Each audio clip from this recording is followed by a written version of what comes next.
In this episode, we are going to talk all things animals, how to communicate to animals, things that I have learned while delivering messages from animals, how we can find animal totems, animal signs, and symbols, all of those things. So stay tuned.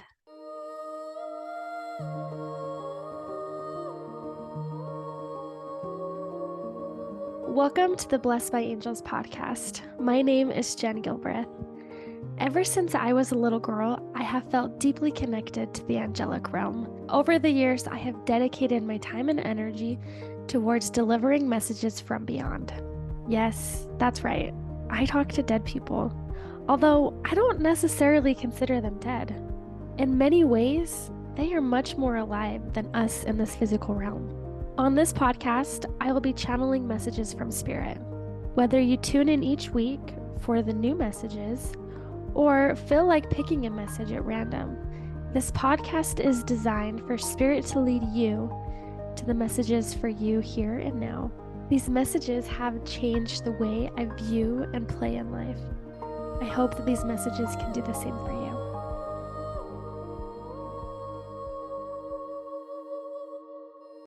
Because I have such a love and such a passion for animals, it's been really fun being able to deliver messages from animals who have passed. But I first wanted to start, like always, with a personal story.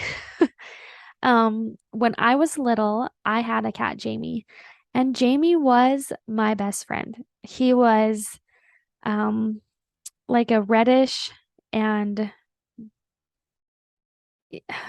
he was like a blonde and a reddish striped cat.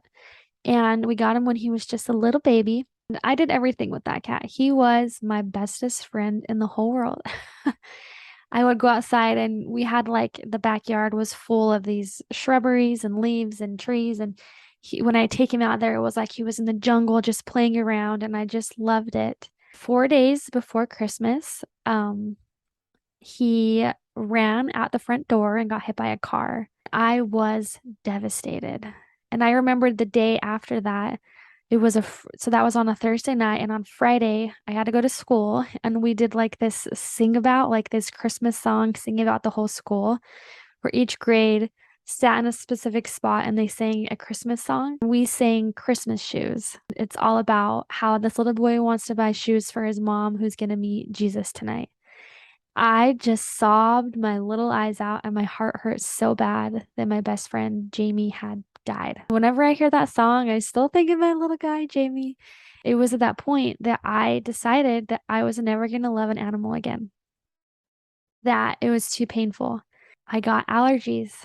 So whenever I was around a cat, my eyes would swell up, my throat would close, around dogs as well. That would happen to me, and the skin and the fur would just, and I became very allergic to animals. And that was very emotional as well, that I never wanted to have an animal because they would just die and it was too painful to experience. My husband was like, "Hey, I love dogs and I really want a dog. Can we get one?"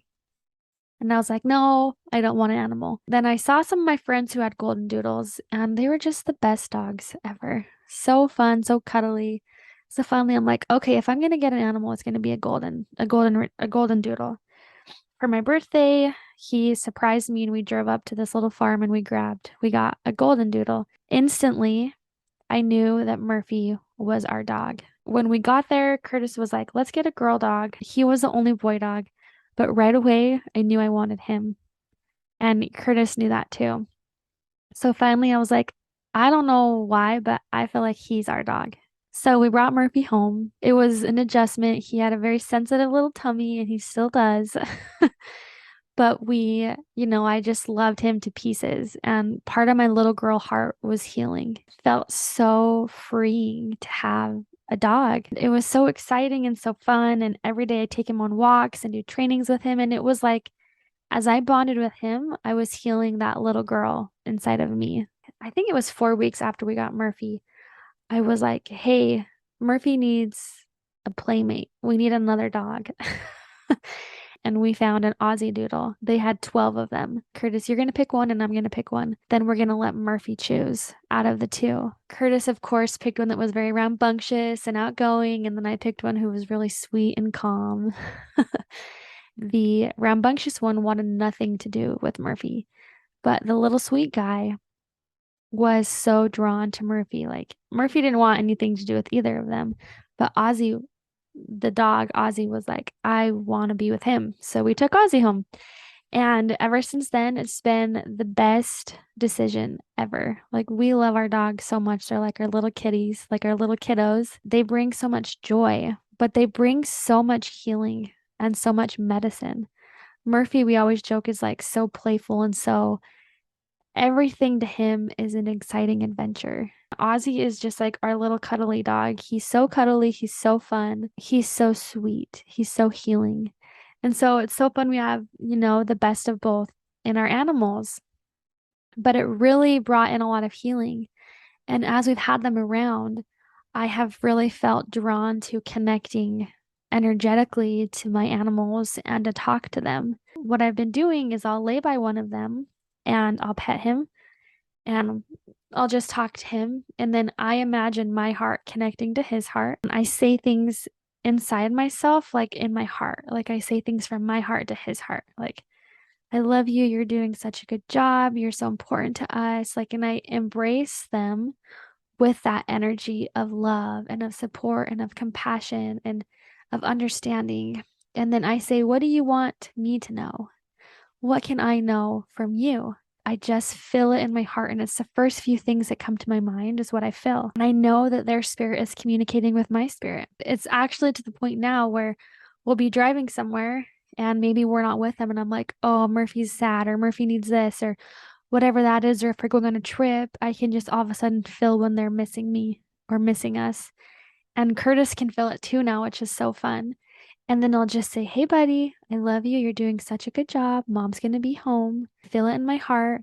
And I push that energy back into him. So then he knows that we're coming home and that he's safe and that we're not gone forever. I do that for both of my animals so we can have spirit to spirit connection with our animals. It's taking that time and that attention and it's cultivating that love. But if you think about that, once again, before we come here, we're a spirit. We're in this physical body having a human experience. When we leave, we're a spirit. So having spiritual communication is normal. It's natural because that's who essentially we truly are. And then we come here where it doesn't feel like it's normal, but it still is normal. It's our infinite normal, I say with quotations. So remembering that our animals also have spirits. They have their own personalities. They are who they are. Hey there, I wanted to take a brief moment to thank you so much for listening and being a part of Blessed by Angels podcast. I have found that our angelic team wants to help remind us who and why we are earthside at this present moment. The more that we remember the angelic support that we are given, the easier it is for us to live life to the fullest. So if this message or any of the previous messages from the podcast have really stuck out to you, I would encourage you to send them to anyone who you feel could benefit from the messages. Or if you feel prompted, I would love for you to leave a review on any of the platforms that you are listening on. I would love to hear your feedback. Blessings. And that's so fun and it's so freeing and it's so cute. But we can also have those conversations with them. Slow down, show them gratitude, cultivate that space of love, of understanding, and then ask them what you need to know. When I've been able to connect and to deliver messages from our animals, that is so fun because most of the time, regardless of their experience, a lot of animals who come forward are animals who are cherished and loved by their their guardians. Is they want to offer grace and gratitude and thanks and let them know that they're okay and where they're at on the other side. But it almost feels like, especially with cats and dogs, A lot of those animals are here as guardians. They're here to help us embrace the present moment. They're here to help us heal, and they're here to help us bring joy, to help us bring us back into the moment. Because, animals do take work. It's like, oh, I got to go to the dog park. Well, how many times, if we didn't go to the dog park, would we not have been outside that day connecting to nature or going for a walk? Like, oh, I got to take my animal for a walk. Well, would you have gone on a walk if it wasn't for your animal? Would you have been outside if it wasn't for your animal? Probably not. So they bring us back into this space, into this moment.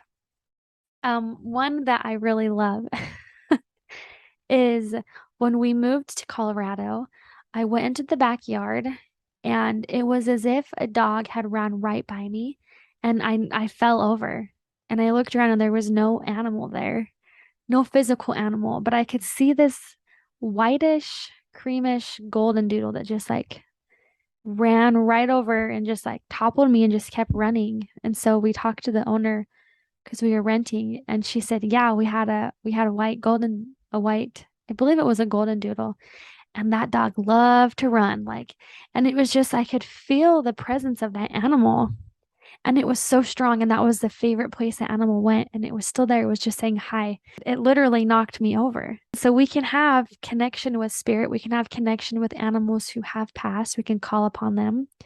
There are a lot of people who will have their cats pass away, and maybe that cat was really cuddly, and they'll wake up at night and feel as if there's this weight, there's this pressure, there's this heaviness right next to them of their animal still there, giving them comfort. Like it can feel a little bit creepy feeling that, but that doesn't have to be a worry. It's just their spirit is still here with us. It's still here in communication. I remember the very first time I delivered a message and an animal came through was with this I used to go to people's houses and do readings. This dog had come forward and I explained the dog what it looked like. That dog was the dog who helped him go through abuse and divorce and finding a new family, like finding a new woman, having a family, like all of these things. His dog was a part of all of it. The dog acknowledged his point and his purpose of being with him was to help him stay here in the physical world. And that dog is what kept him alive. The dog acknowledged it and just said how proud he was that he's found purpose, and now that he's not there, like he has a family to live for and himself. And it was so beautiful to see how much that dog impacted who he was. It was so incredible. I've had someone who's had a farm. I had relatives who wanted to come forward, but really he just wanted to connect into the animals. And to the horses, that's been a fun one too, is I've had some horses come in and I've been able to describe what they look like, and to the point where their white spots were with the brown fur or whatever that is, and it's pretty spot on. And they're able to deliver messages, and it's just really fun to see how not only we have ancestors and loved ones who have passed on, but we can have connection to those who have passed on of our animals. They're still here to help us, and they're here to help us feel more connected and feel more light and to be present in the moment, which I find so empowering and absolutely beautiful. On top of that, we can connect into spiritual totems or animal totems to help us along our journey and to help us feel fulfilled and to feel connected. There are a lot of animals or insects that are connecting to our ancestors. So when my grandmother died, the day after it was 2 days after her funeral, I went to the gravesite. I was just sitting there and I saw these two monarch butterflies, and they were dancing around each other on top of my grandmother and grandfather's grave. Her husband had died. It had been like 23 years since she had been with him. And so to me, it was like I could see their reunion being so connected. So for a while, whenever I see the monarch butterflies, it remind me of my grandmother. Throughout all of time, animals have shown up to deliver messages to the people, the industrial people, the people who lived off of the land, people who were here long before us. Animals would deliver messages. They would speak to them, they would connect to them, and they knew the omens that the animals would bring. Just yesterday, we have some things going on, new things of creation that we're moving forward in.